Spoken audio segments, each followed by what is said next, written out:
Good morning, everybody, and welcome to this month's edition of IPF Talks.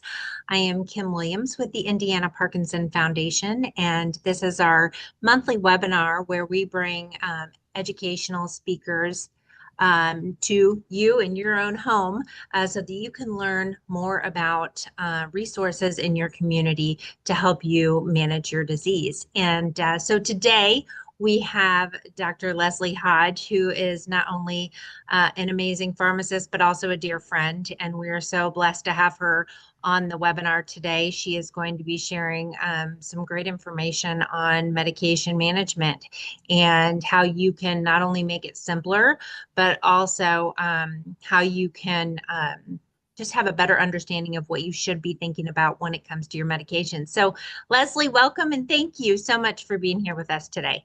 Thank you. I'm blessed to be here. Thank you for the introduction, and we can get started. I appreciate the opportunity to always speak, but always to be hopefully become a resource for people as they travel down this healthcare journey, whether it's for themselves or for a loved one. So, today I'm going to be speaking about medication management, and hopefully, you will walk away with some more tips, some things that will make this journey less overwhelming, a lot easier. And even if it's not for you, you can share it with someone and share those tips and information. As Kim said, I am Dr. Leslie Hodge. I've been a pharmacist for um, just made 21 years 2 weeks ago, and I can't believe time has flown by so fast, but it's been a great 21 years. And one of the greatest things has been connecting with people, whether it's been individual patients, their families, and just being a part of their journey has been very fulfilling and very rewarding. As a pharmacist, about 15, excuse me, not 15, it's about 10 years ago, I started Scripts and Beyond, which is a medication review and consulting company. And the idea is that uh, taking the experience that you have while you're at the pharmacy counter, taking that and making it more personalized for patients and their families. And so, what happens typically is, and I'm sorry, my slide is not moving, but it's okay. I'll keep talking. What typically happens, and the idea is that with Scripts and Beyond, is that we make the person and that we are helping feel like a pharmacist is focused on them. Oftentimes, with medications, it becomes very um, almost you're I went too fast. You're almost receiving so much information you don't feel like it is about you. And so, with that idea, we created a pharmacist focused on you as being the theme. And one of the things that we do, there we are, is we provide a review. And so when patients are on medications, oftentimes they may have one healthcare provider, meaning a doctor or nurse practitioner, but then as maybe their condition progresses, they have to have other healthcare professionals on their case and involved in their care plan, and that can be overwhelming. And so, with that, can often come more prescriptions, more medications, more supplements, which always increases the opportunity for drug interactions or some type of interaction. And just we want to make sure people understand what they're taking. And so, we review those medications for them to ensure that they are safe for that patient, right? We oftentimes can get advice from family members or friends. Oh, this worked for me, or that worked for my loved one. But what's going to work for you and your case and your health and what you have going on? And so we review those medications and then we make recommendations, whether it's to lower or minimize some of the side effects, or maybe it's to um, help with savings, help with cost, help with the financial burden that comes along with taking care of yourself or a loved one. And then we help you reach your health care goal. And I stress that because oftentimes, again, care being so complex and the system being so complex, we receive so much information and we may get overwhelmed with this doctor wants this number to look like this and this doctor wants um, this number to look like that. And so that's overwhelming. And so we really bring it back to you. What's your goal? Maybe your goal is I want to be able to sleep through the night and not have to get up and use the restroom. I want to be able to get some sleep, period, and not have to stay up all night. Or I want to not feel nauseated by the middle of the day so that I can continue doing my job or my daily activity. So, what are your goals? And so we come up with a plan to help you reach those goals. And that's why Scripts and Beyond has flourished because really people want to feel like they are focused on. So, again, our theme is the pharmacist focused on you because sometimes it doesn't feel that way in the healthcare system.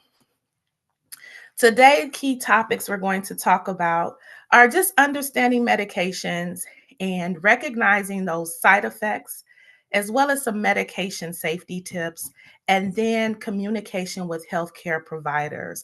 That may seem like a lot of information, but hopefully it will be bite sized enough where it doesn't feel, again, overwhelming.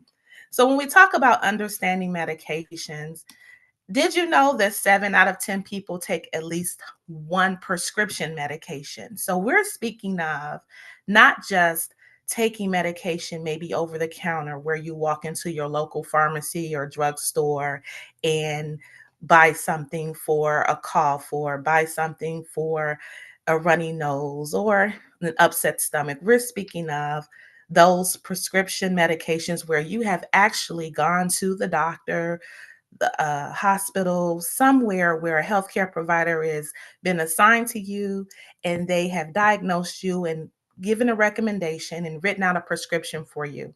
So 7 out of 10 people take at least one. I will say on this journey of being a pharmacist, I think I have seen, and that number changes, but I think the most I have seen a patient take is about 20 medications.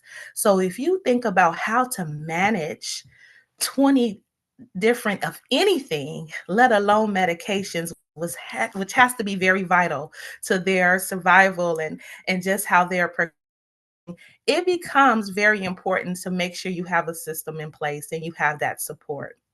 I talk about the 7 out of 10 because I want to make it very, very realistic that when you're sitting on a row of 10 people, 7 of those 10 people are taking something that they should be taking um, consistently, or they should be taking and following a doctor's orders.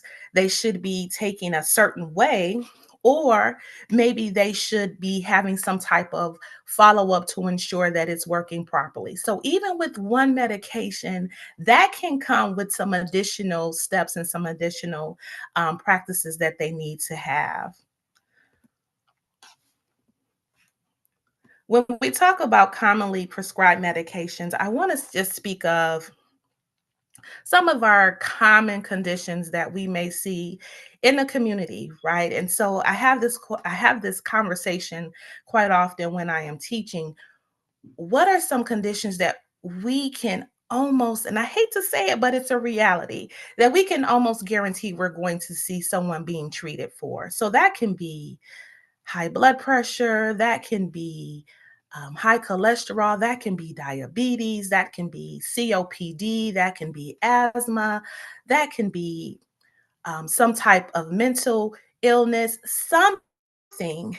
Some of those conditions we're just going to see. It doesn't matter what pharmacy you're working in, whether you're working in a big chain pharmacy or you're working in a small independent pharmacy. We're going to see prescriptions come in prescribed with medications prescribed to treat those conditions. And so, with that not being as uncommon as we would like, with that, we have to take in consideration how they work and some of the side effects that are part of those medications, those common medications. So, when we think about some of the commonly prescribed medications, such as medications that are used to treat high blood pressure, we want to know how they work, right? Because people may say, oh, yes, my doctor put me on something to treat my to lower my blood pressure. And the medication name they may say is totally different from a medication maybe you're on or that you know someone else is on. So you can have medications that may lower the blood pressure by removing excess water. So we will refer to those as diuretics or water pills, or we may have medications that lower the blood pressure by slowing down the heart rate. So we may refer to those as beta blockers. So different types of classes of medication and understanding how they work will hopefully make people remain adherent and make sure they follow those directions. If it's supposed to be taken once a day, that they're taking it once a day and not once every other day or when they feel like it, right? We may have some conditions like high cholesterol where you may not necessarily feel a certain way. So you don't know if you've taken a dose or missed a dose. It may take time to really reveal whether or not you have been compliant and adherent to taking those medications. And so you're wanting to know or understand at least that how those medications work as again as they're commonly prescribed because we see those conditions in our communities. Someone who may suffer from COPD or asthma, are they using their breathing devices every day to hopefully decrease the episodes that they may have, those asthma attacks or those COPD attacks? Or are they using those maintenance medications to ensure they don't have those flare ups? How are they working? How are they using them to ensure that they are receiving the biggest and the best benefit from those medications? It's so important to follow those prescribed regimens. And the reason I bring this up is because, again, being very transparent with the conversations that I've had, a lot of people tend to do what other people are doing or what works for them.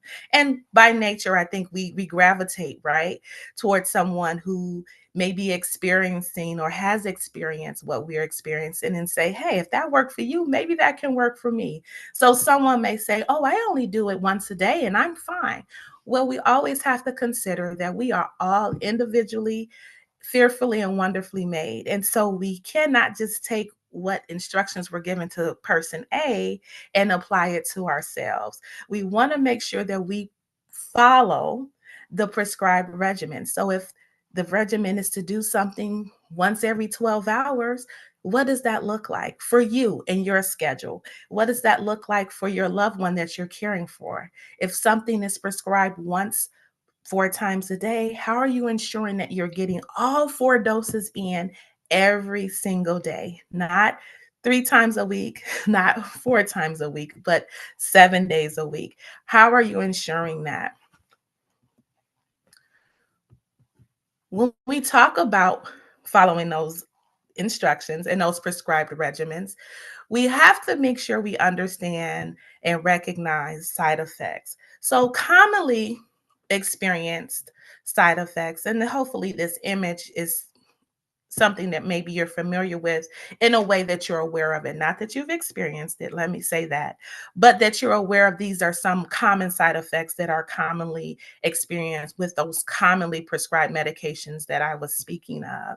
So, hyperactivity, where maybe someone is usually maybe on a level 2, but when they tend to take a medication, now they're at a level 6 or 7. What's going on? Whether it's movement, whether it's they're initiating certain things, they're talking or speaking rapidly. What's going on? Where's this burst of energy coming from? Hallucinations. Are they experiencing or talking as if they are speaking to someone who is not present? Are they having thoughts? Are they having ideations? What is going on that's making them experience that? Fatigue. We have to be careful with fatigue because I think sometimes people will take their everyday tiredness and feeling worn out and think that it may be a side effect. And I'll speak on that here shortly. But fatigue, why are you worn out? Are you feeling more or less energized after you've began taking a medication? Confusion. Is it difficult to speak? Are your thoughts very jumbled? Are you not able to have a clear conversation or have a clear pattern of thinking? Are you experiencing tremor? I know we are specifically, because we're talking about Parkinson's. Tremors can be experienced with other medications as well that are a side effect and not actually the condition. And so if someone is experiencing that, what is going on? Is it the medication? Is it a possible um, vitamin depletion? What's going on? So that way it can be recognized and addressed. Disorientation,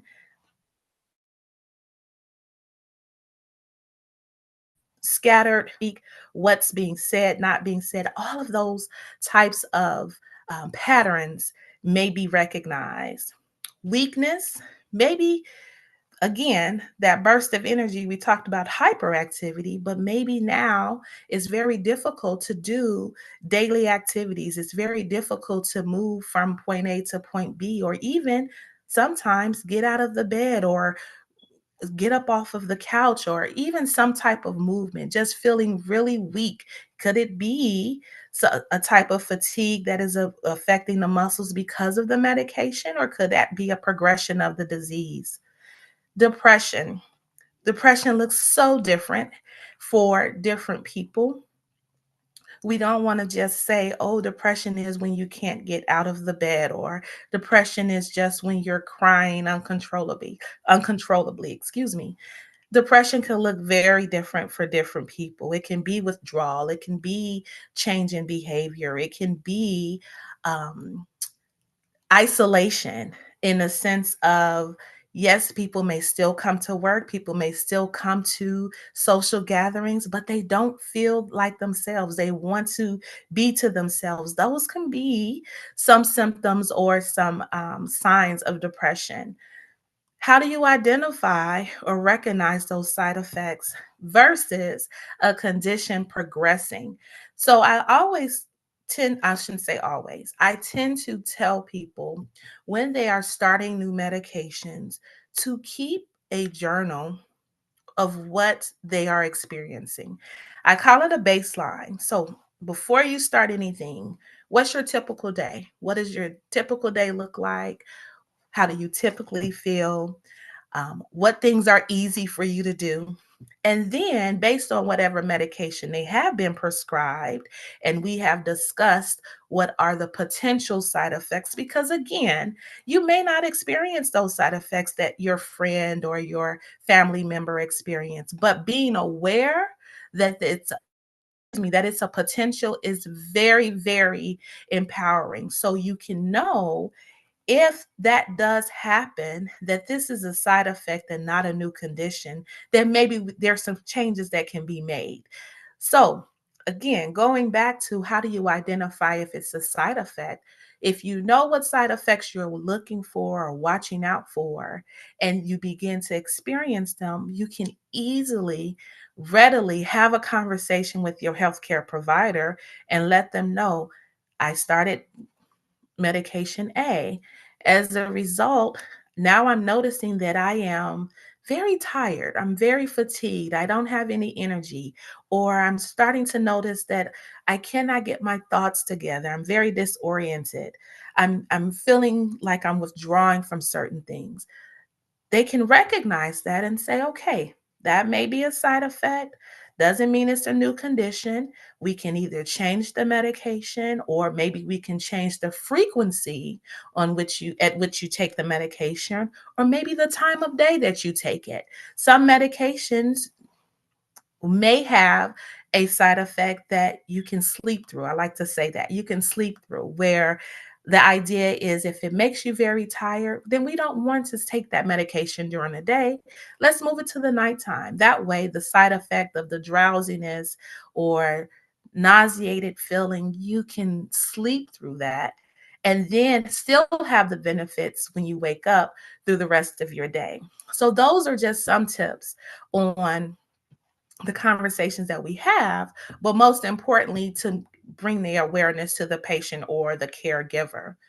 How to manage those side effects are going to vary because, again, this is just a small list of side effects. I'm sure if we pass the microphone, many of you would be able to list side effects that you have experienced, but you want to know how to manage them and what are some common ways to do that.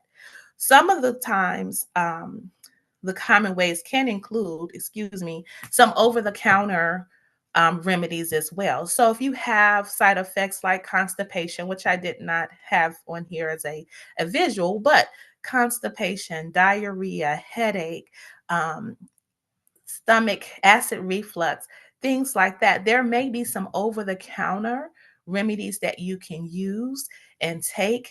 But before you do that, of course, you want to check with your provider or check with the pharmacist and ask them, does what I need that's over the counter interact with what's been prescribed for me by my physician or nurse practitioner?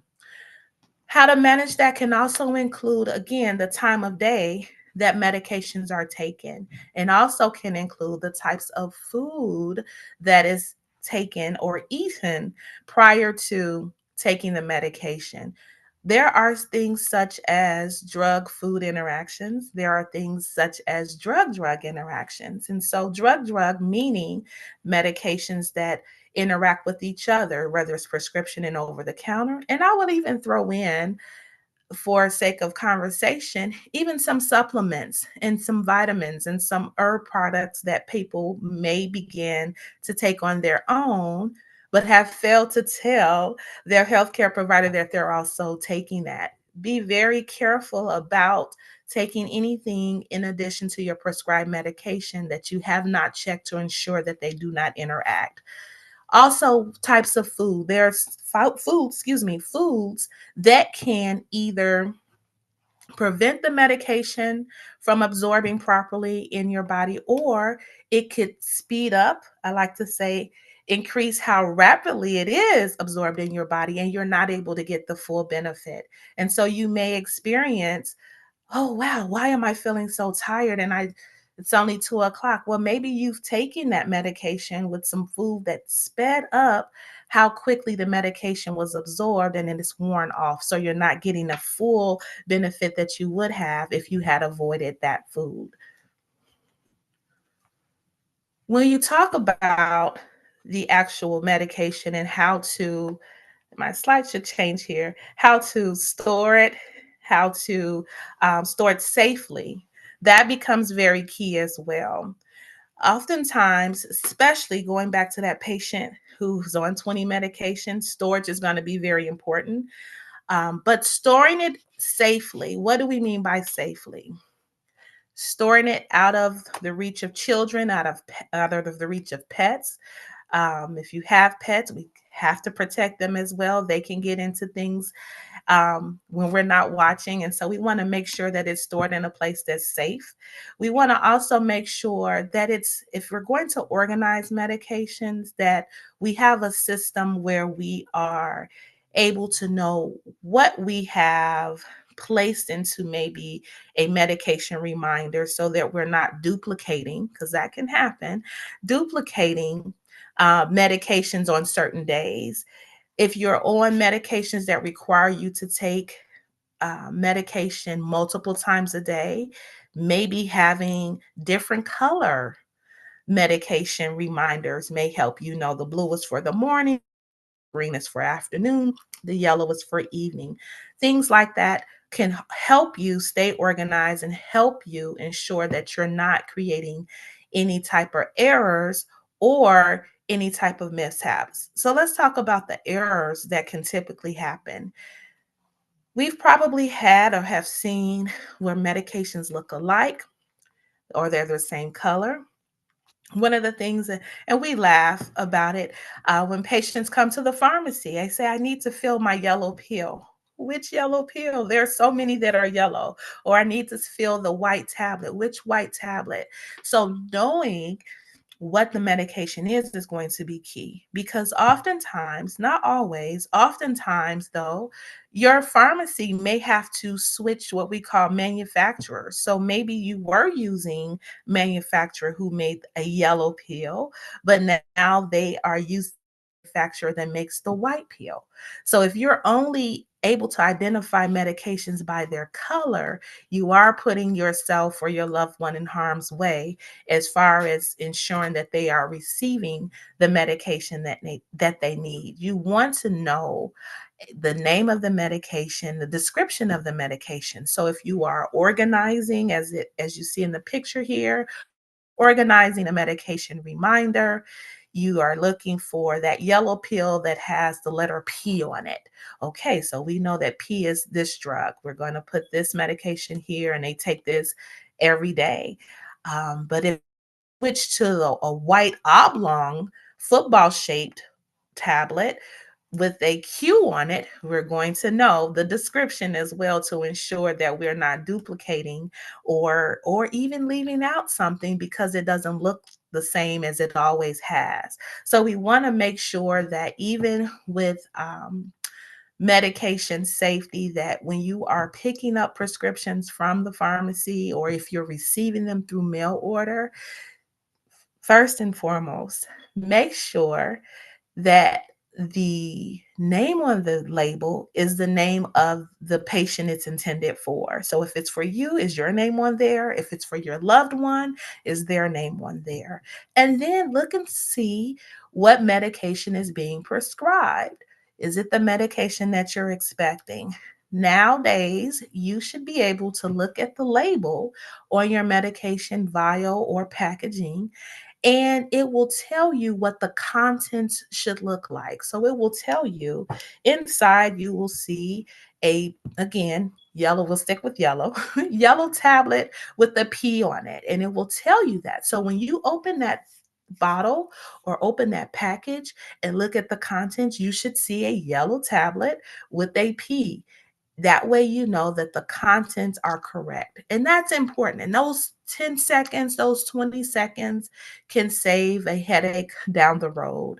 Again, making sure that it's for the intended patient. I stress that because mistakes can happen, but more importantly, you just want to make sure that you aren't possibly mixing someone else's medication, your own, especially if you're caring for yourself and a loved one, your medication with theirs. So keeping them separate is also another way to prevent those errors. If you are switching pharmacies, if in the case maybe you're out of town or maybe your pharmacy has closed, and now you are having to go to a new location. Again, checking those contents because that firm may use a different manufacturer than the one you were previously using. They may have different packaging. Any differences you want to identify early on as you're picking them up or as you receive them through the mail order. And that again can prevent those errors.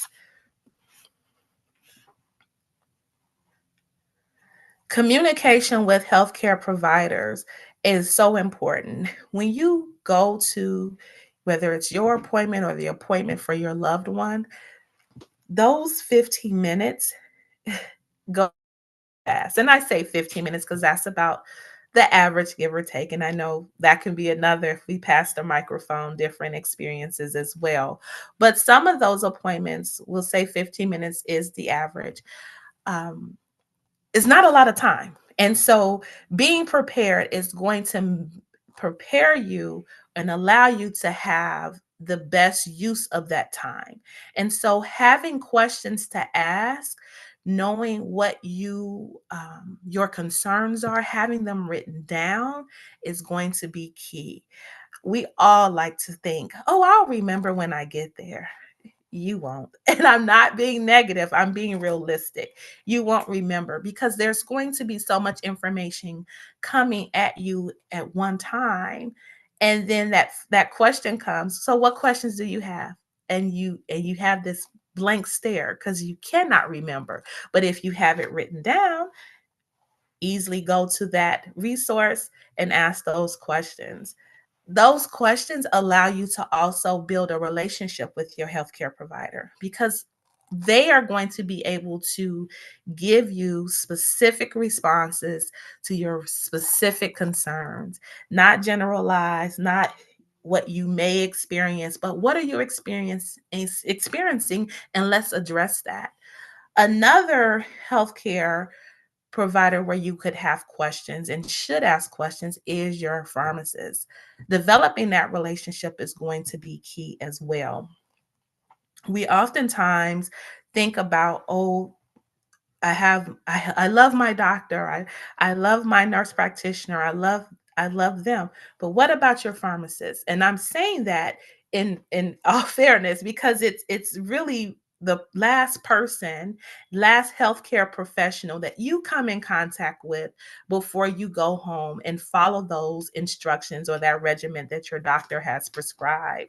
So building that relationship is going to be key. How do you build that relationship? Asking questions as well. When you're picking up your prescriptions, asking, what is it for? What should you expect?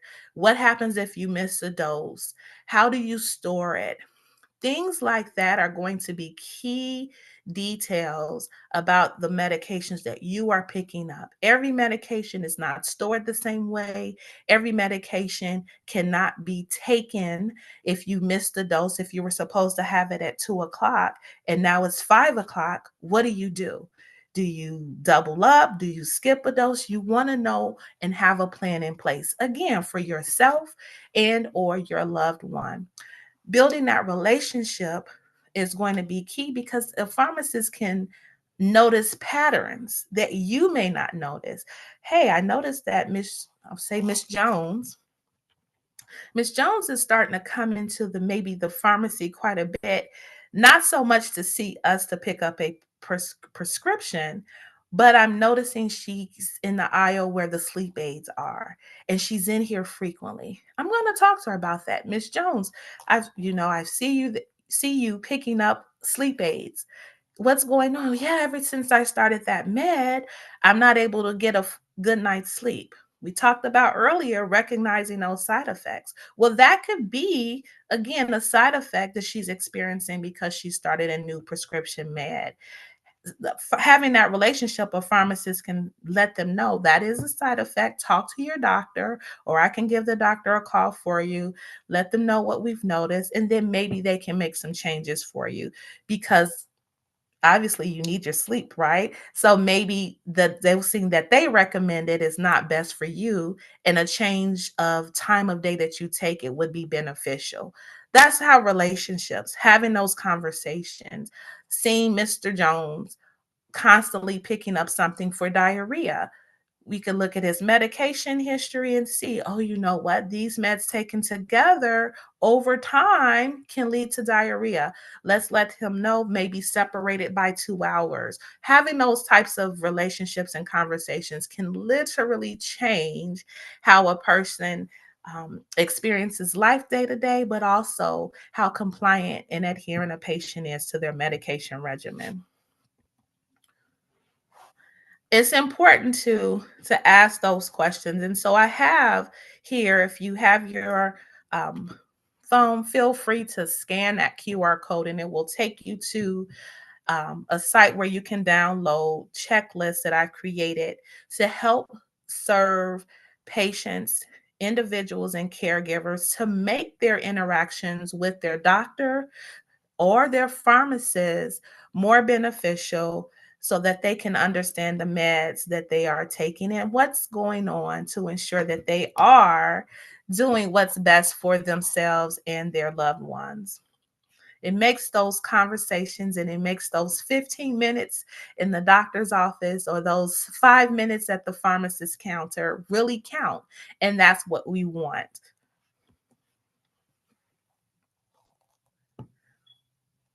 Are there any questions or any victorious moments that anyone would like to share? And when I speak of questions, they can be anything, but victorious moments, something that's worked for you, or you can identify with something that I said and made a change and want to share with the other attendees today.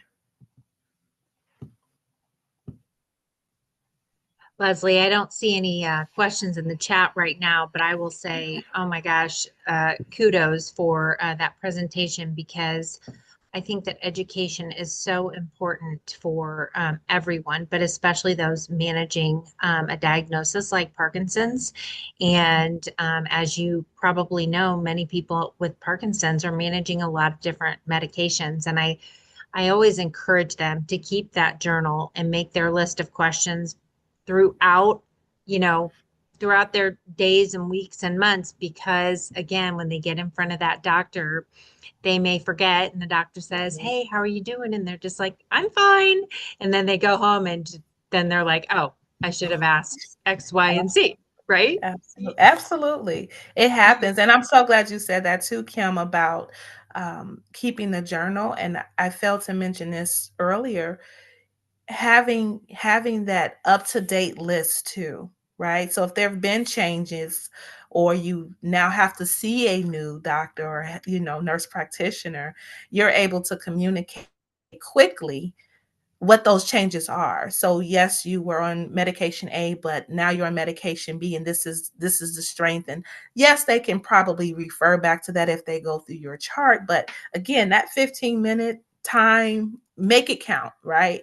You don't want to have that time spent looking up information when you could readily share it because you have it right in front of you and you're able to speak to real situations, real experiences, and they can begin to make the correlation with what you're experiencing and possibly how it's linked to the medications that you have been taking or been prescribed.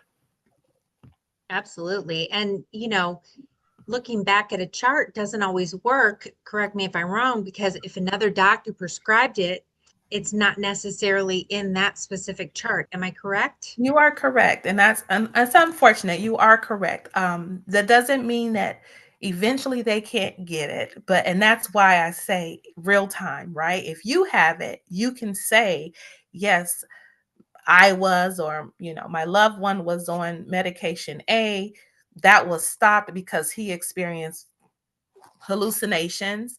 And so we switched to medication B. That information is so valuable in that moment versus logging into a system, reading a report, or skimming a report to have a conversation with you. And then you can get your answer while you're there versus Mhm. another delay. So that's so key. Absolutely.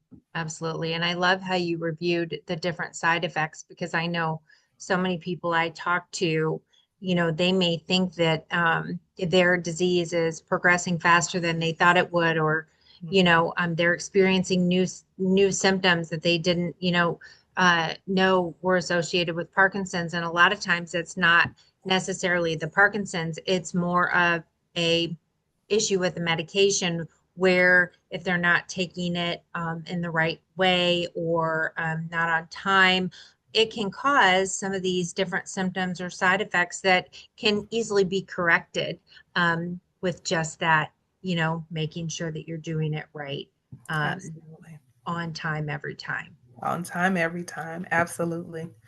Absolutely. And that helps to um, just kind of remove that stress of, oh, we're now what, that now what, or what's happening now, right? It's Mm. not always a new condition. It can sometimes simply be a side effect and just some changes, whether it's on your part of being more consistent or changes in the time of day things are taken can literally change the quality of life for the patient, obviously, but also the caregiver.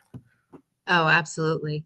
Absolutely. You did mention a little bit about the interactions that can happen with certain foods and medications. Mhm. And I know with Parkinson's specifically, protein can be one of those foods that can interrupt that carbidopa levodopa that most people with Parkinson's are taking.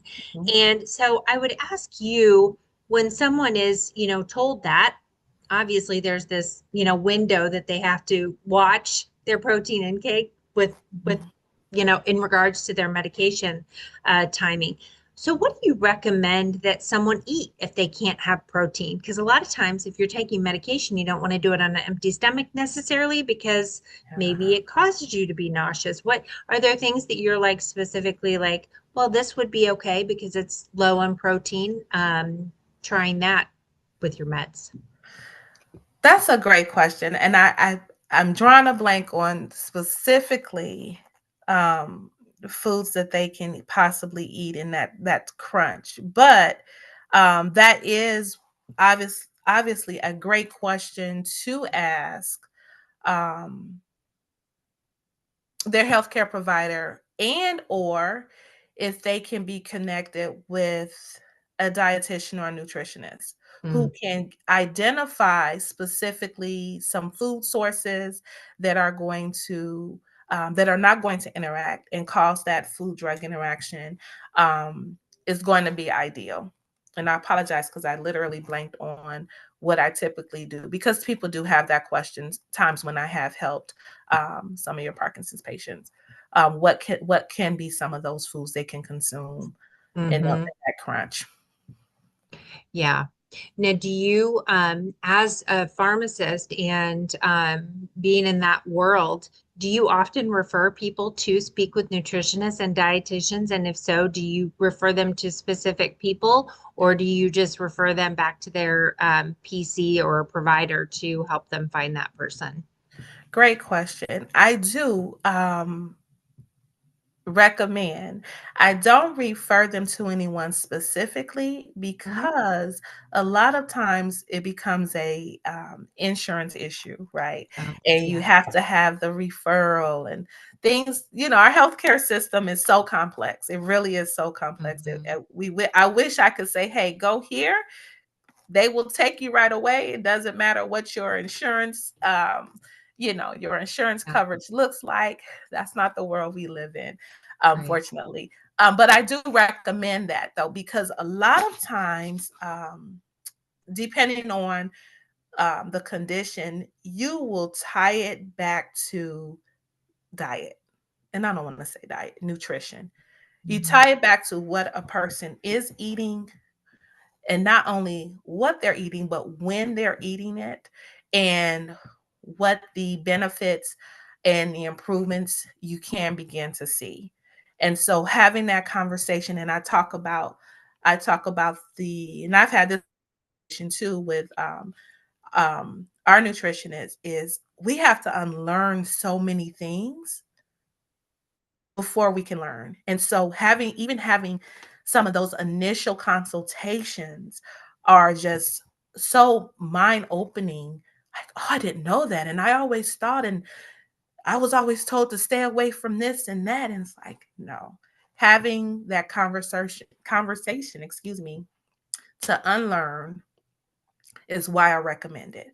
Whether, um, it's for, again, the patient or even the caregiver, and having a support person with you, if you're the one that's going to have the conversation, can be very beneficial, right? Because how productive would it be if you're the only one in your home who was following maybe this nutrition plan, and everyone else is over here doing what they want to do? But having that support can make it that much more beneficial to you. You'll be more consistent with it and disciplined with it, because they are coming along. It's not a battle and a tug of war going on in your home, or even co-workers. A lot of times we spend more time at work than we spend at home.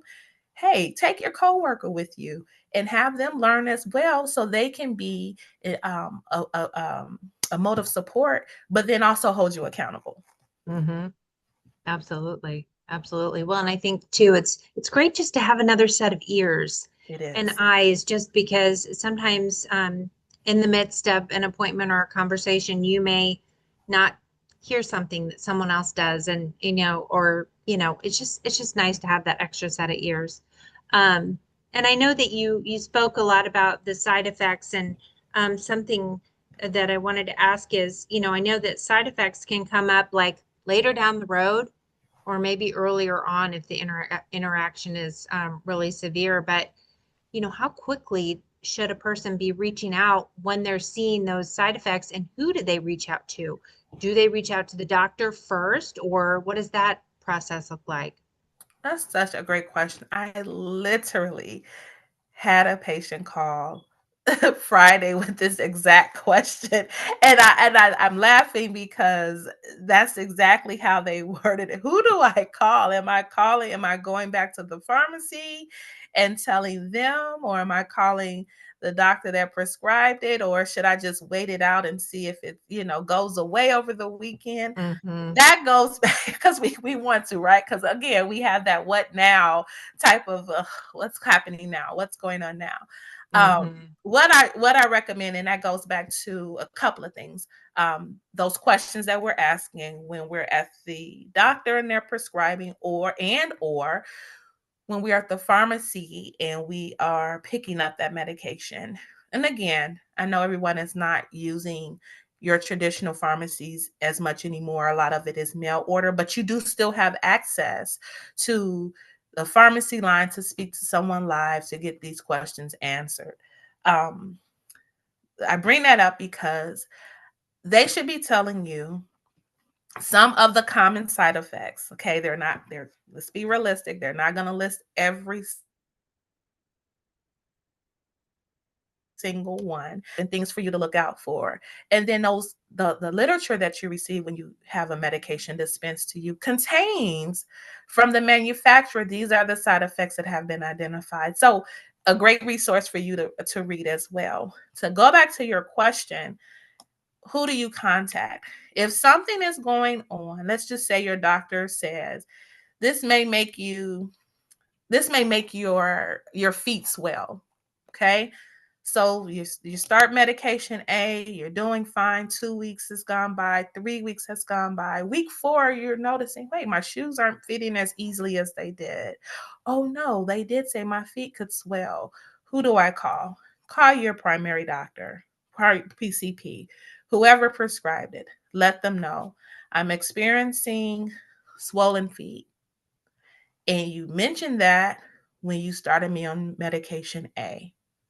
Good. Again, as much information as you can give makes it easier for the conversation to take place. Then they can decide, okay, um, if they want to stop the medication and have you start something else, or if maybe if they want to add a medication and then reassess it in a few days or a few weeks. There are different things. But to answer your question, go back to the person who prescribed it. They're going to be the one who has the full picture of what you've been diagnosed with, medications prescribed, and be able to tell you what the next plan of action will be. Now, it's the middle of the night. You're experiencing something and maybe you say it'll be better in the morning. I'll call in the morning. It's a weekend. Maybe you can get on the portal and send a message, or you can call the 1-800 emergency line. Things like that are there. You may also consider calling the pharmacy, letting them know, is there anything that I can do in the meantime until I can get to my doctor? What can I do? Are there any over the counter remedies that can help me with what I'm experiencing? Again, having that conversation, your pharmacy is going to have your medications that you have filled at their pharmacy and able to tell you. Or if you're out of town, go into the pharmacy and ask, what can you do? So you really utilizing your access that you have to your to a pharmacist would be beneficial as well. Wonderful. And so, Leslie, all of this is great, and I have so many great takeaways, and I'm sure many of the people on with us as well. But if someone wants to talk with you further after today's presentation, whether they be living with Parkinson's, this is the best information to use to Yeah. contact you. Yes. Um, Wonderful. yes, phone number is there, email is there, website if you want to explore more. But this is the way to stay connected and also get connected. I love that. I love that. Well, I have so appreciated you coming on and joining us today and sharing all of your amazing knowledge.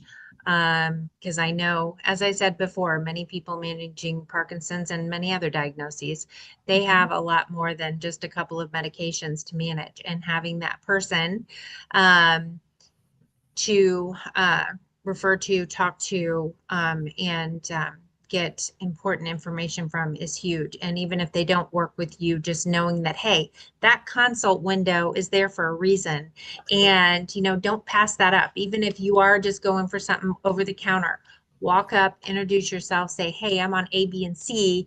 Is this okay to take alongside it? I think a lot of times people just don't realize that over the counter stuff, the supplements and all of that, that can still all interfere. And just Absolutely. being aware of that is huge. And so I just thank you for all of the great information you brought with you today. And I know that many people will benefit from this today and in the future. This will be recorded and all on our YouTube channel going forward. So um, I appreciate you so much, Leslie. It's wonderful always Mhm. to see you. And I hope that you have a wonderful rest of your day. And all of you joining us, I hope you do the same. And please join us next month for our next IPF Talks. Have a great